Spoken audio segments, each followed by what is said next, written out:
আসসালামু আলাইকুম। অবিরাম বাংলার সংবাদে সবাইকে স্বাগত জানাচ্ছি। আমি নাইম ফাথম মুবিন। শুরুতেই বিআরবি কেবলস সংবাদ শিরোনাম। জানিয়ে দেব সর্বশেষ আপডেট বাংলা সংবাদ। শুরুতেই শিরোনাম। শুরুতেই জানাবো আওয়ামী লীগ এক জঘন্য শাসনের উদাহরণ বলে মন্তব্য করলেন উপদেষ্টা আসিফ নজরুল। এদিকে বাংলাদেশে আওয়ামী লীগের রাজনীতি করার কোনো অধিকার নেই বললেন মেজর হাফিজ উদ্দিন। আরও থাকছে একই মঞ্চে বিএনপি নেতাদের পাশে আওয়ামী সন্ত্রাসীরা, থাকছে বিস্তারিত প্রতিবেদন। জানাবো দেশকে অস্থিতিশীল করার চেষ্টা করলে ফলাফল ভালো হবে না, হুঁশিয়ারি দিলেন রিজভী। এবং সর্বশেষ জানাবো বিএনপি নেতার বিরুদ্ধে চাঁদাবাজির অভিযোগ। এতক্ষণ শুনছিলেন সংবাদ শিরোনাম, এখন থাকছে বিস্তারিত। আওয়ামী লীগ এক জঘন্য শাসনের উদাহরণ বলে মন্তব্য করলেন উপদেষ্টা আসিফ নজরুল। আওয়ামী লীগ সরকারের সময় বাংলাদেশ এক জঘন্য শাসনের উদাহরণে পরিণত হয়েছিল বলে মন্তব্য করেছেন আইন, বিচার ও সংসদ বিষয়ক উপদেষ্টা আসিফ নজরুল। আইন উপদেষ্টা বলেন, খারাপ সময়ে সবাইকে সোচ্চার থাকতে হয়, আমাদের আবার খারাপ সময় আসতে পারে, তেমন সময় আসলে সবাইকে সোচ্চার হতে হবে। আসিফ নজরুল বলেন, আওয়ামী লীগ সরকারের সময় বাংলাদেশ এক জঘন্য শাসনের উদাহরণে পরিণত হয়েছিল, সে সময় যেন আবার ফিরে না আসে। এ সময় তিনি আরও বলেন, আমরা সংস্কারের জন্য কমিশনের সুপারিশের জন্য বসে থাকব না, যেটা ইমিডিয়েটলি করতে হবে তা এখনই করে ফেলব। আইন, বিচার ও সংসদ বিষয়ক উপদেষ্টা দাবি করেন, শেখ হাসিনা 2 সপ্তাহে কমপক্ষে 1000 মানুষকে হত্যা করেছে। বাংলাদেশে আওয়ামী লীগের রাজনীতি করার কোনো অধিকার নেই, মেজর হাফিজ। বিএনপির স্থায়ী কমিটির সদস্য অবসরপ্রাপ্ত মেজর হাফিজ উদ্দিন আহমেদ বলেছেন, যারা এই দেশের গণতন্ত্রকে নির্বাসনে পাঠিয়েছে, যারা দেশের রাজনৈতিক দলকে নিষিদ্ধ করেছে, যারা হেলিকপ্টার থেকে গুলি করে শিশু হত্যা করেছে, যারা রাজপথে সাধারণ মানুষকে গুলি করে খড়কুটোর মতো উড়িয়ে দিয়েছে, যাদের কারণে ভারতীয় সেনাবাহিনী বাংলাদেশে অবাধ বিচরণ করেছে, সেই আওয়ামী লীগের বাংলাদেশে রাজনীতি করার কোনো অধিকার নেই বলে আমি মনে করি। হাফিজ উদ্দিন বলেন, রাজনীতিবিদদের একটা বড় অংশ দুর্নীতিবাজ, এতে কোনো সন্দেহ নেই, কিন্তু কয়েকটি নির্বাচন হলে উধাও হয়ে যাবে তারা, ছাকনির মতো দুর্বৃত্তরা বেরিয়ে যাবে, খাঁটি মানুষরা সামনে উঠে আসবে, তাদের সুযোগ দেন। তিনি বলেন, এই যে 3-4টি নির্বাচন করে গেল শেখ হাসিনা, এগুলো কি নির্বাচন হলো? এগুলোতে কি পেয়েছি আমরা?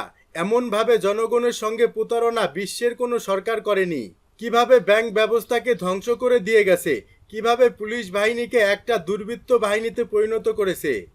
হাফিজ উদ্দিন বলেন, বিএনপি জনগণের মধ্য থেকে উঠে আসা একটি রাজনৈতিক দল, নির্বাচন এলেই দেখবেন এই দলের জনপ্রিয়তা আছে কিনা, তবে রাষ্ট্র সংস্কার করার নিশ্চয়ই প্রয়োজন আছে। তিনি বলেন, এই দেশের সরকারগুলো কেন একের পর এক জনগণের আকাঙ্ক্ষার প্রতিফলন ঘটাতে ব্যর্থ হয়। একজন ক্ষুদ্র রাজনৈতিক কর্মী হিসেবে আমার মনে হয় যে আমাদের সব রাজনৈতিক দলের মধ্যে দুর্নীতির শিকড় গেড়ে বসেছে। ক্ষমতায় গেলে দুর্নীতি দমন করতে আমরা যথেষ্ট পদক্ষেপ নিতে পারি না।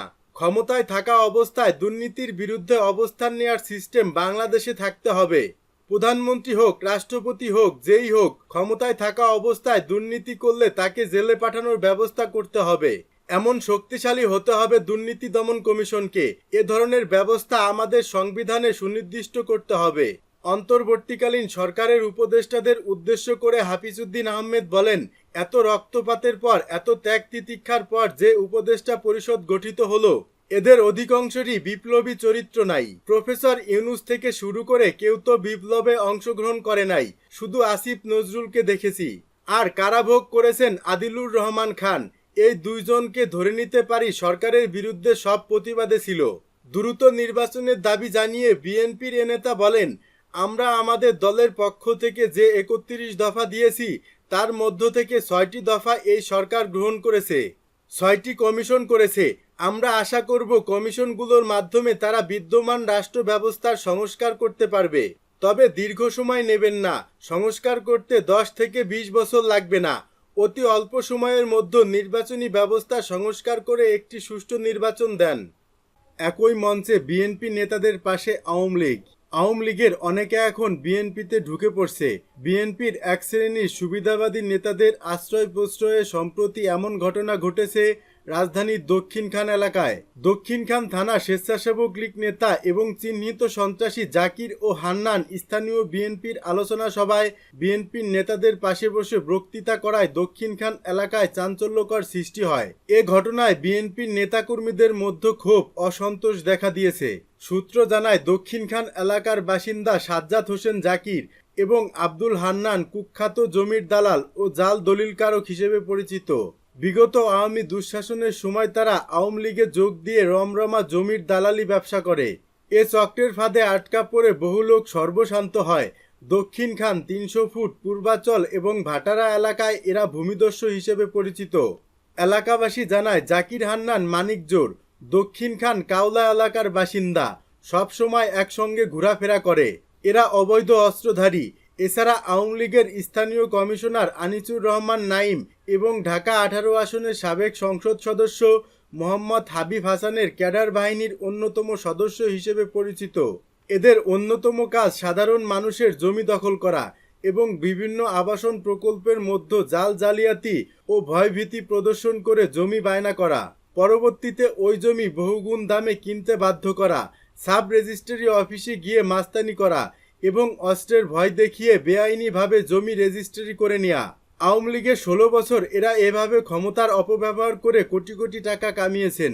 এ চক্রের গডফাদার কমিশনার নাইম এবং সাবেক এমপি হাবিব হাসান আত্মগোপনে থাকলেও গ্রেপ্তার এড়াতে জাকির হান্নান এখন ভোল্ট পাল্টে বিএনপিতে ঢুকে পড়েছে। এখন তারা বলার চেষ্টা করছেন আগে বিএনপি করতেন, অথচ এদের কারণে আওয়ামী লীগের স্বৈরা শাসনের সময় বিএনপির বহু নেতাকর্মী রাতে বাসায় ঘুমাতে পারেনি। জাকির হান্নানের দ্বারা নানাভাবে হয়রানির শিকার ভুক্তভোগীরা এদের দ্রুত গ্রেপ্তার সহ দৃষ্টান্তমূলক শাস্তির দাবি করেন। এদিকে এ বিষয়ে জানতে চাইলে দক্ষিণখান বিএনপির উল্লেখিত দোয়া মাহফিল ও আলোচনা সভার প্রধান অতিথি এবং বিএনপির ঢাকা মহানগর উত্তরের সাবেক আহ্বায়ক কমিটির সদস্য আলাউদ্দিন সরকার টিপু শনিবার যুগান্তরকে বলেন, তিনি ১৭ বছর পর এলাকায় এসেছেন, যে কারণে অনেককে তিনি চেনেন না। এজন্য তার অজান্তে ওই সভায় আওয়ামী স্বেচ্ছাসেবক লীগের সদস্য জাকির ও হান্নান বিএনপি সেজে উপস্থিত ছিলেন। দেশকে অস্থিতিশীল করার চেষ্টা করলে ফলাফল ভালো হবে না বলে মন্তব্য করলেন রিজভী। বিএনপির জ্যেষ্ঠ যুগ্ম মহাসচিব রুহুল কবির রিজভী বলেছেন, অন্য কোনো দেশ থেকে প্রেসক্রিপশন দেয়া যাবে না। শেখ হাসিনাকে আশ্রয় দিয়েছেন ভালো কথা, তবে আশ্রয় দিয়ে তার কথা মতো বাংলাদেশের অভ্যন্তরে অস্থিতিশীল কিছু করতে চাইলে তার ফল ভালো হবে না। বাংলাদেশ সিকিম বা ভুটান নয়, পার্শ্ববর্তী দেশের পলিসি মেকার, নীতি নির্ধারক যারা, তাদেরকে বলে রাখতে চাই, বাংলাদেশ 18 কোটি মানুষের দেশ। রোববার দুপুর 1টার দিকে ছাত্র জনতার গণ অভ্যুত্থানে আইন শৃঙ্খলা বাহিনী ও আওয়ামী সন্ত্রাসীদের গুলিতে রাজশাহী মহানগর ও জেলায় শহীদ পরিবারের সঙ্গে সাক্ষাৎ অনুষ্ঠানে প্রধান অতিথির বক্তব্যে তিনি এসব কথা বলেন। রুহুল কবির রিজভী বলেন, ত্রিপুরার মুখ্যমন্ত্রী বলেছেন, ভারতকে বাদ দিয়ে বাংলাদেশ স্থিতিশীল হবে না। আপনারা কিসের আলামত দিচ্ছেন এগুলো? বাংলাদেশিরা সাহসী ও বীরের জাতি। কিভাবে দেশ পরিচালিত হবে, কাকে নির্বাচিত করতে হবে, জনগণ সেটা জানে। অন্য কোনো দেশ থেকে প্রেসক্রিপশন দেয়া যাবে না। তিনি আরও বলেন, অন্তর্বর্তীকালীন সরকারকে সব রাজনৈতিক দল সমর্থন দিয়েছে, সবাই সহযোগিতা করতে চায়, কিন্তু প্রশাসনের মধ্যে যদি এমন লোক থাকে যারা শেখ হাসিনার 15 থেকে 16 বছর ক্ষমতায় থাকাকালীন ফ্যাসিবাদী লুণ্ঠনে সহায়তা করেছে, তারা একটি বিপ্লবের সরকারকে কখনোই সমর্থন দিতে পারে না। তারা যদি ক্যাবিনেট সেক্রেটারি হয়, সচিব হয়, গুরুত্বপূর্ণ দপ্তরে বসে, তাহলে নির্বাচন কমিশন, বিচার বিভাগ সহ বিভিন্ন ক্ষেত্রে যে সংস্কারের কথা বলা হচ্ছে, ওই সংস্কার বাস্তবায়ন হবে না। এরা সংস্কার ব্যর্থ করে দেবে। রাজশাহী নিয়ে বিএনপির এই নেতা বলেন, ভয়ঙ্কর দোজক থেকে পরিত্রাণ পেয়েছি।